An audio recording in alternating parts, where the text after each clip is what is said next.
The morning room at Ashford Park smelled of hothouse roses and cold ambition, and the Duke of Wyndham had been waiting in it for 20 minutes before Lady Hargrove remembered he was there. "She is frankly an embarrassment," Lady Hargrove said to her eldest daughter, her voice carrying the particular crispness of a woman who had never once been asked to lower it. Plain as a fence post, no conversation worth having, and absolutely no instinct for how to present herself. 7 years I have fed that girl, clothed that girl, brought her out into society. And what do I have to show for it? A stepdaughter who stands in corners and makes people uncomfortable simply by existing. Her daughter, Miss Cecily Hargrove, examined her own reflection in the window glass and adjusted a curl. She does stand in corners rather a lot. She stands in corners because I have made certain she understands that is where she belongs. Lady Hargrove set down her teacup with a small, satisfied click. She has no portion, no connections of her own, and a face that would not launch a single rowboat. The kindest thing I can do for the world is ensure she remains invisible. The Duke of Wyndham, who had been standing in the doorway, the footman having shown him there and then vanished, as footmen do, did not announce himself. He stood very still, his tea growing cold on the tray beside him, and he listened to Lady Hargrove describe, in precise and cheerful detail, the systematic erasure of a young woman he had never met. He left the room before she saw him. He had heard everything he needed to hear. His name was Edmund Ashworth, and he was the 8th Duke of Wyndham, and he had spent 32 years being impossible to surprise. He sat in his carriage on the way back to his townhouse and stared at the passing streets and thought about a girl who had been made invisible on purpose. He thought about it for exactly 1 day. Then he wrote a letter.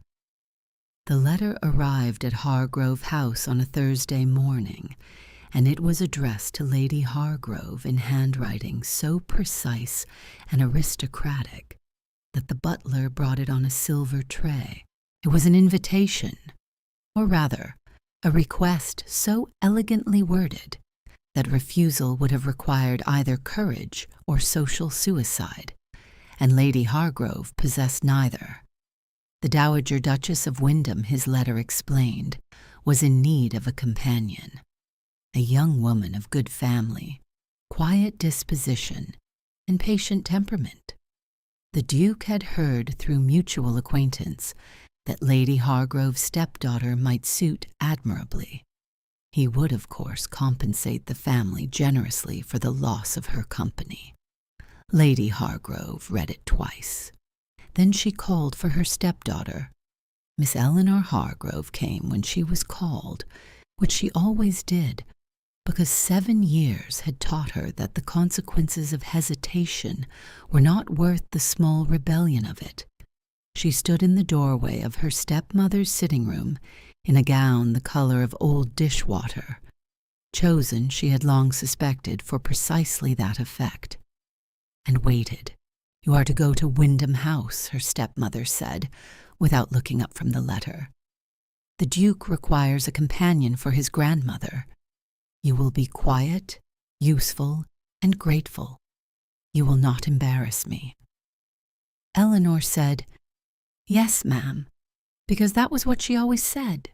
She had learned, over 7 years, to make herself small, to fold herself into the corners of rooms, to speak when spoken to, and to disappear when not.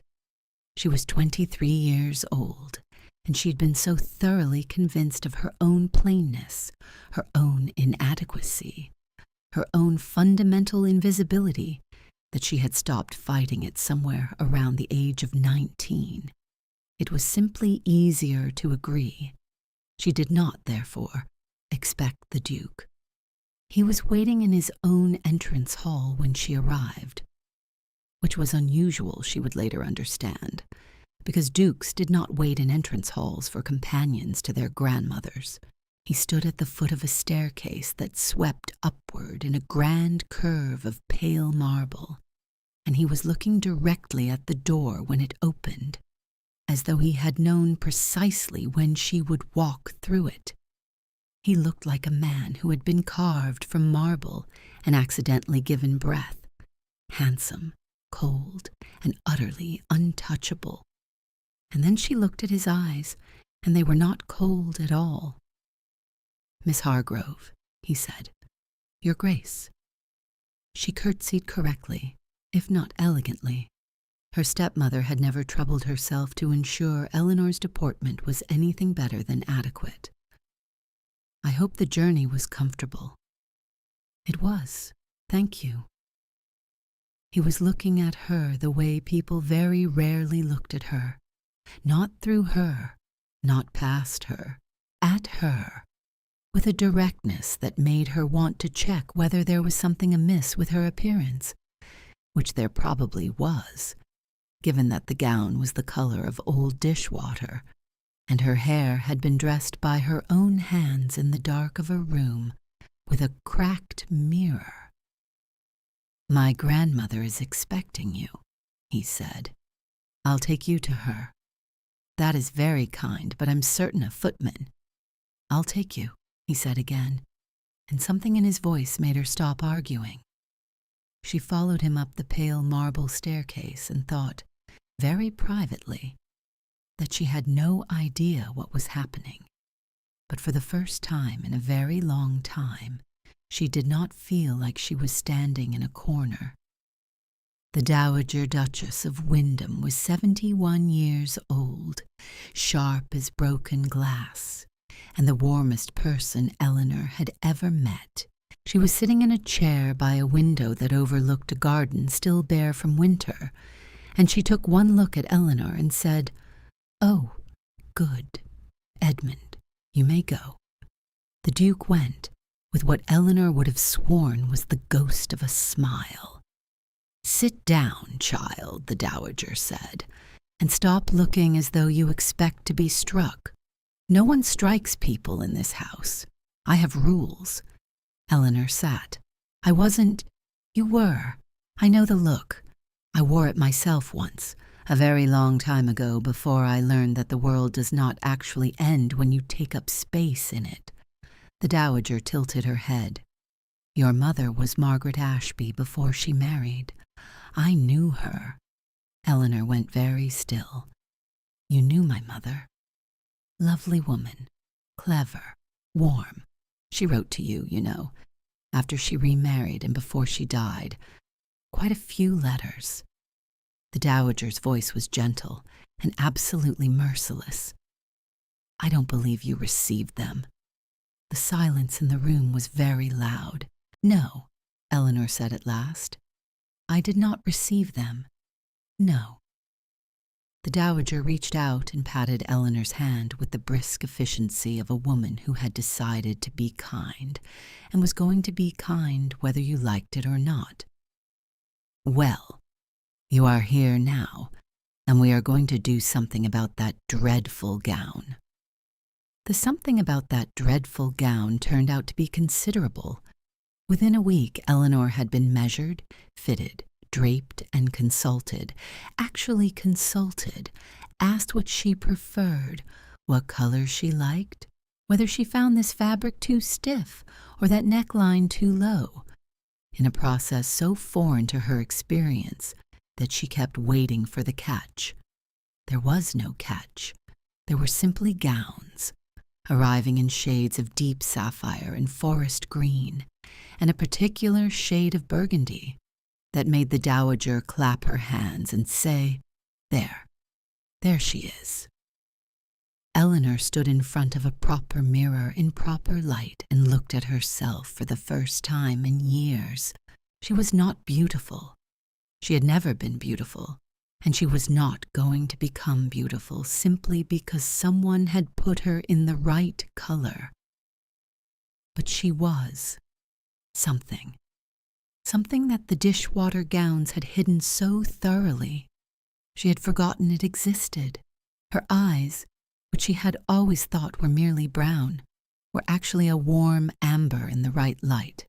Her face, which she had been told was plain, was interesting, particular. Hers. She stood there for a long moment and felt something shift in her chest that she could not quite name. The Duke, she saw over the following weeks, was everywhere and nowhere.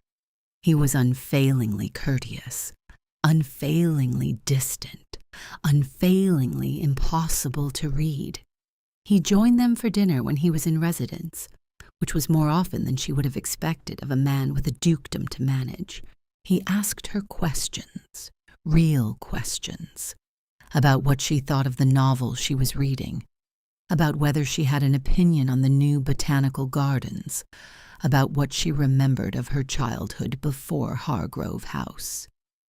And then he listened to the answers with an attention she found both flattering and deeply unsettling. She did not trust it, couldn't trust it. Pity looked like attention sometimes. She had learned that. It was past 2 in the morning when she found him in the library. She had not been able to sleep. She rarely could. In those first weeks, the silence of the house, too different from the particular quality of silence at Hargrove House, which had always felt like held breath. She had come downstairs for a book and found the library fire still burning, and the Duke of Wyndham sitting in the chair beside it, still fully dressed, staring at nothing. He looked up when she appeared in the doorway. "Miss Hargrove, I'm sorry. I didn't know anyone was—" "Stay." He said it simply, without command. "Please." She stayed. She found a chair on the other side of the fire and sat in it, and for a while neither of them said anything, which was its own strange kind of comfort. "You don't sleep well," he said at last. "No." She looked at the fire. "I used to listen for footsteps at Hargrove House. Old habit." "What kind of footsteps?" She considered lying. She was very practiced at lying, at smoothing things over, at making herself easier to be around. "The kind that meant someone was coming to tell me I had done something wrong," she said instead. "I was usually right." The silence stretched. The fire popped and settled. "I heard her," he said. "Lady Hargrove, the morning I came to call. I was in the doorway and she didn't see me, and she said—" He stopped. His jaw was tight. "She said she had made certain you understood where you belonged." Eleanor felt something move through her that was not quite surprise and not quite grief. "Ah, I wanted you to know that is why I wrote the letter, not from pity." His eyes were on her, very direct, very steady. "From anger, if I'm honest, and from the thought that someone should have asked you what you wanted and no one did." He paused. "What do you want, Miss Hargrove?" She looked at him across the dying fire and felt something crack open in her chest that she had not known was sealed. "I don't know," she said. "I've been so long without wanting anything that I'm not sure I remember how." He reached across the space between them and took her hand. Just that, his fingers around hers, warm and certain, and he did not say anything, and she did not pull away. "You have time," he said. "You're here now." She did not sleep well that night either, but it was for an entirely different reason.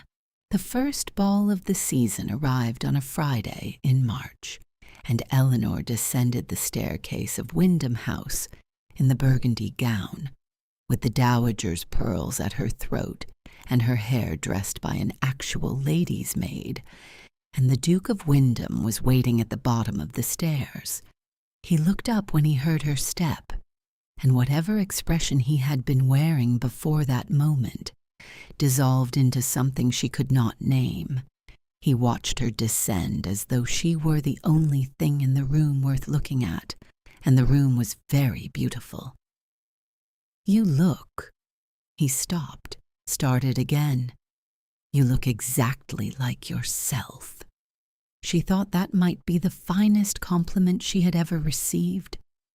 They arrived at the Pemberton ball together, which was itself a declaration of a kind. A duke arriving with a young woman who was not his relation, not his ward, not anyone London had decided to notice before. The whispers began before they reached the top of the stairs. She felt them like a change in temperature, the way a room shifts when a window opens somewhere. "Don't listen," he said quietly at her ear. "Let them talk. Let them look." She lifted her chin. She had, it turned out, a talent for that. The waltz came at 9:30, and he led her onto the floor with the same directness he brought to everything. And when he placed his hand at her waist, she felt it through 3 layers of fabric like a brand. He pulled her closer than propriety strictly required. The room blurred at the edges. The music seemed to come from very far away. "You're staring at me," she said. "Yes," he said, without apology. "People will talk. People are already talking." His eyes did not leave hers. "I find I don't care." She should have been more alarmed by how little she cared either. It was during the supper interval that Lord Ashton found her. He was charming. He was exactly the sort of man her stepmother would have approved of. Well-connected, easy in his manner, possessed of a smile that suggested he found everything mildly amusing, including himself. He brought her a glass of lemonade she hadn't asked for and sat beside her with the practiced ease of a man who had never once been told he was unwelcome anywhere. "Miss Hargrove," he said, "you have caused quite the sensation this evening." "I've done nothing of the kind." "The Duke of Wyndham has made certain you have." His smile didn't waver. "He's very deliberate, Windham. Everything he does has a purpose. You understand that, don't you? He doesn't simply rescue women from difficult situations out of the goodness of his heart." She looked at him steadily. "What do you mean?" "I mean that Windham has been looking for a way to acquire the Hargrove land holdings for 2 years. Your stepfather's estate borders his northern property. A ward, a dependent, a young woman brought under his protection, and gives him considerable legal leverage." Lord Ashton tilted his head, all sympathy and concern. "I'm sure he's been very kind to you. He's very good at being kind when it serves him. But you are a piece on his board, Miss Hargrove, not a player." He left her with the lemonade and the smile and walked away, and she sat very still and felt the words settle into her like cold water. She found the Duke in the garden, which was where she had known she would find him. He had told her once that ballrooms made him feel like a specimen under glass, and that he escaped to the garden when he could bear it no longer. "Lord Ashton spoke to me," she said. "He turned from the stone balustrade. His face was very careful." "What did he say?" "He said you want the Hargrove land, that I am leverage." She met his eyes. "Is that true?" The silence was terrible. "The land is true," he said at last. "I have wanted to acquire it. That is true." Something in her chest began to collapse. "It is also," he said, his voice roughening. "Entirely irrelevant to why you are in my house, or why I think about you at 2 in the morning, or why I watched you come down those stairs tonight and forgot, for a moment, how to breathe." He crossed the distance between them in 3 steps and stopped just short of touching her. "Eleanor, I am not good at this. I have spent a very long time being careful and controlled, and I have no practice at wanting something I am terrified of losing." His voice cracked on the last word. "You matter. Already. Impossibly. and I don't know what to do with that." She looked up at him in the moonlight and thought about cold water and warm hands and a library fire at 2 in the morning. "You could have told me about the land," she said. "Yes, I should have." No excuses, no deflection. "I'm sorry." She studied his face, which was stripped of every careful layer he usually wore, and found underneath it something raw and frightened and entirely real. "I don't know how to trust people," she said. "I have had very little practice." "I know." He reached up and tucked a strand of hair back from her face with a gentleness that made her throat ache. "I'm not asking you to trust me all at once. I'm asking you to let me try to deserve it." She kissed him, or he kissed her. Later, she would not be able to say which of them moved first, only that the moonlight was cold and his mouth was warm, and she felt for the first time in 7 years that she was standing exactly where she was supposed to be. They were not given long to find their footing. The scandal broke on a Monday, which seemed, Eleanor thought, a particularly unkind day for a scandal. It spread through London with the speed and enthusiasm that London reserved for stories about women who had forgotten their place. And by Tuesday morning there were letters. By Wednesday, a carriage. Lady Hargrove arrived at Wyndham House as though she owned it, which she had perhaps convinced herself she might. And she brought Eleanor's father with her, a man Eleanor had not spoken to in 4 years, who had the look of someone who had been told what to say and was trying very hard to remember it. They were received in the drawing room. Eleanor stood beside the fireplace. The Duke stood beside Eleanor. "You will come home," Lady Hargrove said without preamble. "This has gone on long enough. You have embarrassed this family. Again. And I will not have it." "I haven't embarrassed anyone," Eleanor said. Her voice was very calm. She was surprised to find it was not difficult. "I have simply existed somewhere you cannot control." "You are being foolish and ungrateful." "I spent 7 years being grateful."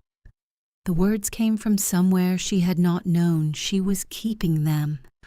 "I was grateful for the food and the roof and the gowns you chose to make me invisible. I was grateful every time you reminded me that I had no portion, no value, no future worth mentioning. I have been grateful until there was nothing left of me to be grateful with." She looked at her father, who was staring at the carpet. "You let her erase me. You watched it happen, and you said nothing, and you did nothing. And I have forgiven you for it because I had to in order to survive, but I will not pretend it didn't happen." Her father said very quietly, "Eleanor." "No, owe her," she said. "I'm not angry. I'm just done." Lady Hargrove turned to the Duke with the expression of a woman recalibrating her artillery. "Your Grace, surely you understand that this arrangement is untenable. The girl has no portion, no family support, no—" "She has mine," the Duke said. It was the first time he had spoken. His voice was very quiet and very final. "Miss Hargrove is under my protection and under my grandmother's care, and she will remain so for as long as she chooses. If you attempt to interfere with that, through legal means, social pressure, or the particular brand of cruelty you have apparently been practicing for 7 years, I will ensure that every door in London closes to you. I have that power. I am not above using it." He looked at Lady Hargrove with eyes that could have frozen the fire. "I trust we understand each other." They left. Eleanor stood in the drawing room after the door closed and felt the silence settle around her, like something newly made. "You didn't have to do that," she said. "I know. You may have made an enemy." "I've had enemies before." He turned to look at her. Are you all right?" She considered the question honestly. "I think so. I think I am better than I have been in a very long time." She looked at her hands. "I have never said any of that before. Any of it. I know." He crossed to her and took her hands in both of his. "You should have been able to say it years ago. Someone should have made it safe to." She looked up at him and felt something she was beginning to recognize as hope, which was terrifying and wonderful in equal measure. "What happens now?" "Now," he said, "I believe I have something to ask you, if you'll let me." She let him. The letter that arrived at Hargrove House 3 weeks later was an announcement, printed in the most prominent social column in London, that the Duke of Wyndham was to be married to Miss Eleanor Hargrove, daughter of Sir William Hargrove. The column noted, with the particular relish that London reserved for reversals of fortune, that the Duke had reportedly said the choice required no deliberation whatsoever. Lady Hargrove read it at breakfast, and said nothing for a very long time. London talked. London always talked. It talked about the Duke who had chosen the woman it had called plain, who had never had a season worth mentioning, who had stood in corners at the few events she had attended, and been overlooked so thoroughly that half of society could not have picked her out of a room. It talked about the betrothal ball at Wyndham House, where the Duke led his future Duchess onto the floor first and danced with no one else, and where the Dowager Duchess of Wyndham sat in a chair near the fire and looked extremely satisfied with herself.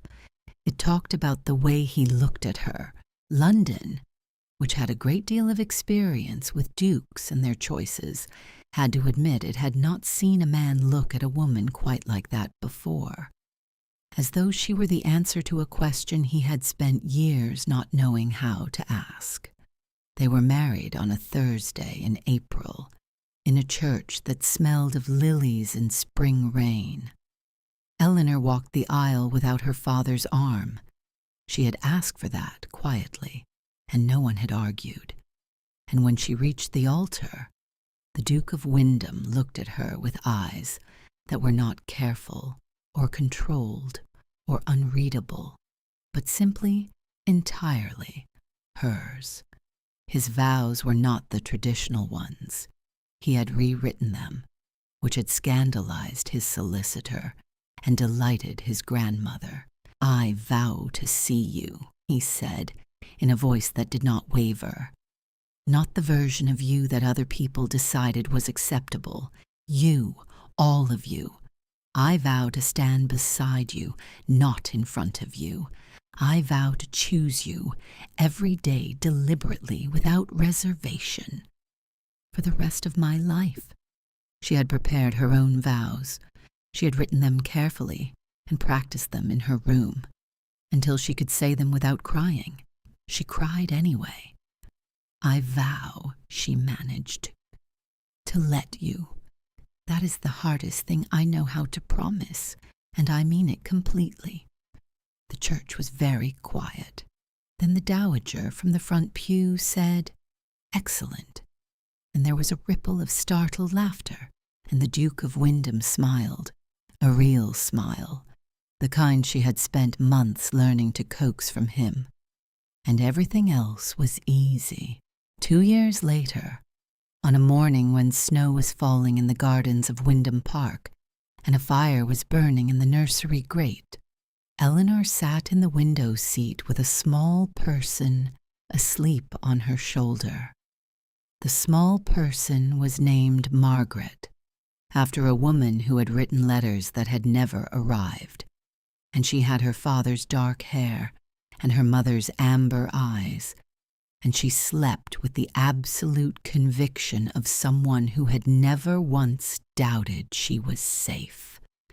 Edmund came in from the cold with snow on his coat and found them there. He stood in the doorway for a moment. She could feel his gaze, the particular quality of his attention that she had learned to recognize as something precious.